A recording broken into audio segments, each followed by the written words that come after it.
Bismillahirrahmanirrahim. Assalamualaikum warahmatullahi wabarakatuh. Sahabat yang beriman, sholat duha merupakan salah satu sholat sunnah yang dikerjakan ketika matahari terbit hingga terasa panas atau menjelang sholat duhur. Jumlah rakaat sholat duha minimal 2 rakaat. Sebaiknya dilaksanakan 4 rakaat. Adapun yang paling sempurna dikerjakan sebanyak 6 rakaat. Mayoritas ulama 4 mazhab mengatakan sholat duha hukumnya adalah sunnah muakkadah dan dikerjakan sendiri. Sebagaimana amalannya yang sunnah, sholat duha baik apabila diamalkan namun tidak berdosa apabila ditinggalkan. Dalam sebuah hadis Rasulullah SAW bersabda, dari Abu Hurairah radhiyallahu anhu ia berkata, kekasihku Nabi Muhammad SAW telah mewasiatkan kepadaku 3 hal yang aku tidak akan meninggalkannya sampai aku meninggal dunia, yakni berpuasa 3 hari di setiap bulan, sholat duha, dan tidur setelah menunaikan sholat witir. Hadis riwayat Bukhari.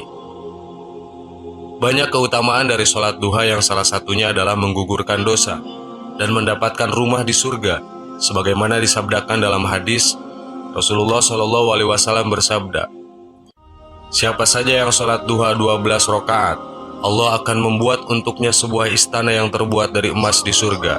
Hadis riwayat Ibnu Majah.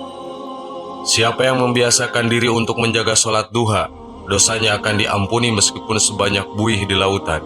Hadis riwayat At-Tirmidzi. Di sisi lain terdapat pandangan bahwa sholat duha sebaiknya tidak dilakukan setiap hari. Pandangan mengenai sholat duha tidak boleh dilakukan setiap hari berdasarkan pada hadis riwayat Muslim, yaitu yang artinya diriwayatkan dari Abdullah bin Syakik, ia berkata, aku bertanya kepada Aisyah, apakah Nabi SAW selalu melaksanakan sholat duha? Aisyah menjawab, tidak, kecuali beliau baru tiba dari perjalanannya. Hadis riwayat Muslim. Berdasarkan hadis tersebut, Nabi Muhammad SAW dan para sahabat memang melakukan sholat duha namun tidak secara rutin. Syekh Hasan bin Ammar dalam kitab Marokil Falah menjelaskan bahwa duha merupakan waktu yang dimulai dari naiknya matahari hingga sebelum matahari tergelincir. Terkait hal itu, Syekh Muhammad bin Abdullah Al-Karasi Al-Maliki dalam Syarah Muqtashar Khalil mengungkapkan ada 3 waktu antara terbitnya matahari hingga tergelincirnya matahari. 1. Dohwah, yaitu saat matahari terbit hingga naik. 2. Duha, yaitu saat matahari naik hingga tepat di atas langit.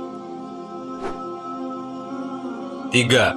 Daha, yaitu dimulai sejak habis waktu duha hingga tergelincir matahari.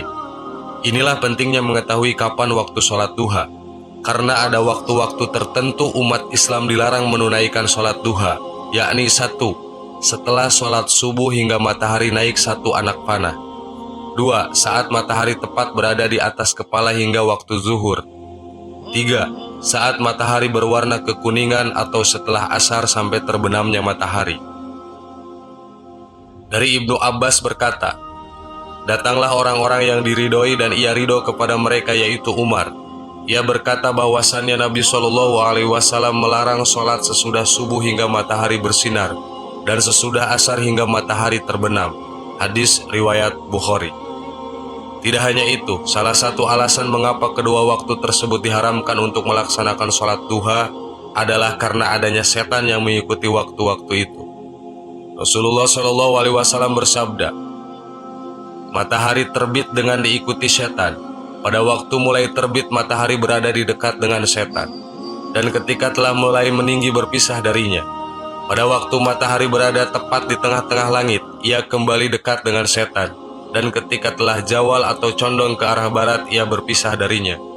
Pada waktu hampir terbenam, ia dekat dengan setan, dan setelah terbenam ia berpisah lagi darinya. Hadis riwayat Nasai.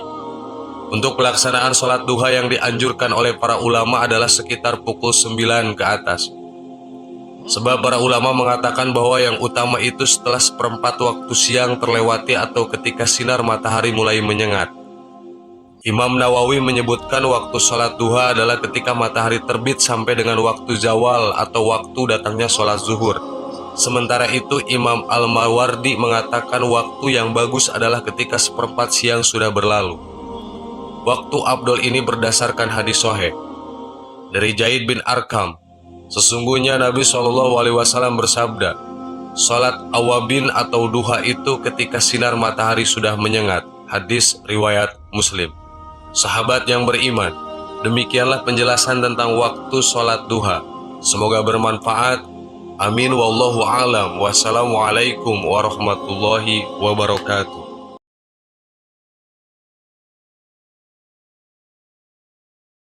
Bismillahirrahmanirrahim. Assalamualaikum warahmatullahi wabarakatuh. Sahabat yang beriman, salat 5 waktu, subuh, zuhur, asar, maghrib, dan isya adalah kewajiban bagi umat Islam yang telah baligh dan diperintahkan sangat jelas dan tegas. Dapat kita temui di beberapa ayat dan surah di dalam Al-Quranul Karim. Salah satunya adalah sebagai berikut. Sesungguhnya sholat itu adalah fardu yang ditentukan waktunya atas orang-orang yang beriman. Quran Surat An-Nisa ayat 103. Sebagaimana yang telah dituturkan oleh baginda Nabi Muhammad SAW, sholat adalah tiang agama. Sholat diibaratkan oleh para ulama sebagai penyanggah dari sebuah bangunan iman seseorang. Maka seseorang yang tidak sholat bisa merobohkan keimanan seseorang. Di samping sholat wajib 5 waktu, kita juga diperintahkan mengerjakan beberapa sholat sunnah. Misal di sepertiga malam terakhir, duha, witir, dan lainnya. Namun walaupun sholat diperintahkan untuk dikerjakan, tetapi tidak semua waktu kita dibolehkan untuk sholat. Ada waktu-waktu tertentu di mana kita dilarang untuk mengerjakan sholat di dalamnya. Baik larangan tersebut terhitung sebagai haram atau makruh. Di dalam fikih Islam ditentukan adanya beberapa waktu di mana seseorang tidak diperbolehkan melakukan sholat di dalamnya. Dalam kitab Safinatun Nazah, setidaknya ada 5 waktu yang diharamkan untuk sholat, kecuali yang mempunyai sebab mendahului atau mutaqaddim dan sebab menyertai atau muqarrin. 1. Ketika terbitnya matahari.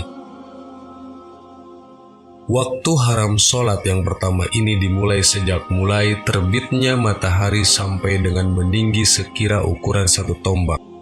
Dalam rentang waktu tersebut, kita tidak diperbolehkan melakukan sholat.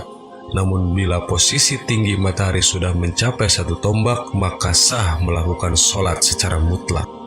Seperti yang disampaikan Ibnu Abbas radhiyallahu an yang berkata, datanglah orang-orang yang diridhoi dan dia ridho kepada mereka, yaitu Umar radhiyallahu an. Dia berkata bahwasannya Rasulullah SAW melarang sholat sesudah subuh hingga matahari bersinar. Hadis riwayat Bukhari.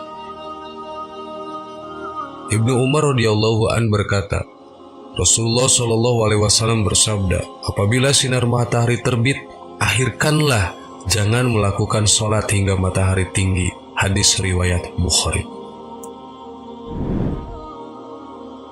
Kedua, waktu istiwa. Waktu istiwa adalah waktu di mana posisi matahari tepat di atas kepala. Pada saat matahari berada pada posisi ini, diharamkan melakukan sholat. Perlu diketahui bahwa waktu istiwa sangat sebentar sekali, sampai hampir saja tidak bisa dirasakan sampai matahari tergelincir. Keharaman melakukan sholat di waktu ini tidak berlaku untuk hari Jumat. Artinya, sholat yang dilakukan pada hari Jumat dan bertepatan dengan waktu istiwa diperbolehkan dan sah sholatnya. Abu Hurairah radhiyallahu an berkata, Rasulullah SAW telah melarang sholat pada waktu tengah hari tepat atau matahari di atas kepala sampai tergelincir matahari, kecuali pada hari Jumat. Hadis riwayat Abu Dawud. 3. Ketika matahari berwarna kekuning-kuningan sampai dengan tenggelam. Berdasarkan hadis yang diriwayatkan oleh Imam Muslim, yang artinya ada 3 waktu di mana Rasulullah SAW melarang kita sholat dan mengubur jenazah di dalamnya. Ketika matahari terbit sampai meninggi, ketika unta berdiri di tengah hari yang sangat panas sekali waktu tengah hari sampai matahari condong, dan ketika matahari condong menuju terbenam hingga terbenam. 4. Setelah melakukan sholat subuh sampai dengan terbitnya matahari. Keharaman salat pada waktu ini berlaku bagi orang yang melakukan sholat subuh secara adaan atau pada waktunya. Gambaran contoh kasus sebagai berikut.